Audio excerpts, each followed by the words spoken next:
புதுவையில் நிகழ்ச்சி ஒன்றில் பங்கேற்பதற்காக ரயிலில் பயணித்த தெற்கு ரயில்வே பொது மேலாளர் RN சிங் திண்டிவனம் ரயில் நிலையத்தில் ஆய்வு மேற்கொண்டார். ஆய்வின் போது பயணியருக்கான வசதிகள் மற்றும் பாதுகாப்புகள் குறித்து அதிகாரிகளிடம் அவர் கேட்டறிந்தார்.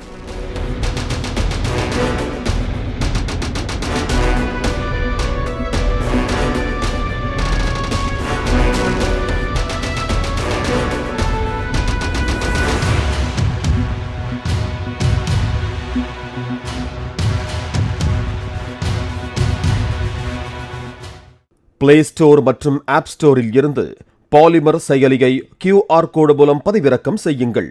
செய்திகளை உடனுக்குடன் பெறுங்கள்.